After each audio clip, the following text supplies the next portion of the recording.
poem tonight. It is entitled 5 Nudes. It was going to be 7, but I ran out of time. Text me if you want the other 2. I had not performed it before because I finished it this afternoon. Content warnings for sex and dissociation. 5 nudes. 1.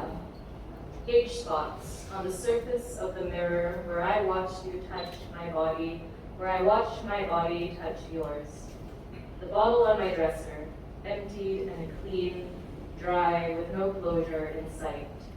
The sunlight, golden hour turned orange, machined to soft planks, heavy on my shoulders, on my chest. 2.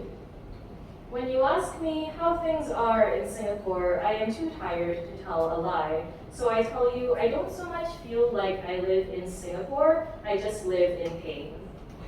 It's the first thing in the morning, and your message is the first thing I see after the blue, endless blue outside the window, after I convince myself that this is not a dream, that I am here in this body again, with its joints as rusty nails, and its brain fog against a cloudless sky. I change the subject after that. Tell you about the smoothest sailing I've managed since you left, which is absolutely a metaphor because the closest thing I can do to swim is tread water, and that only badly. I can fill my lungs and imagine myself a balloon swelling to meet the sky, but only for so long. I want to believe that I work best in 2 dimensions, that it's always the third of these axes that fucks it up. But we both know that the problem was with me from the start. 3.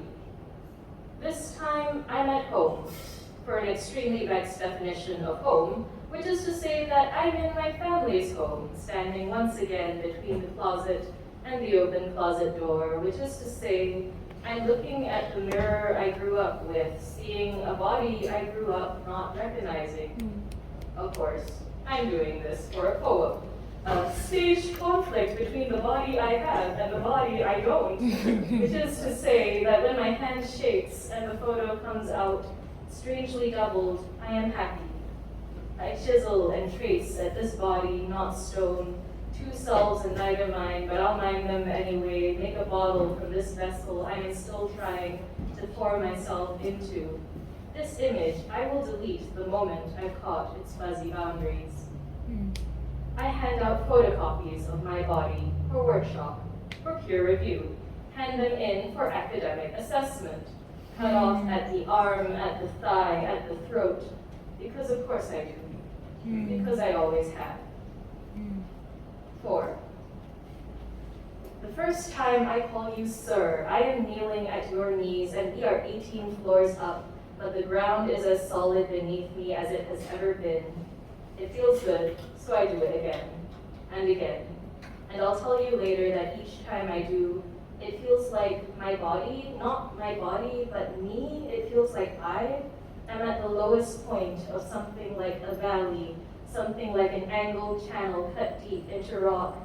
And I don't say minima, and I don't say rock bottom, because that's not the point, the way it's not the point. When I show off the bruises you give me and people say, well, this is clearly a poem about violence. But I tell you, I don't feel like I'm sinking down, even though I like that feeling too.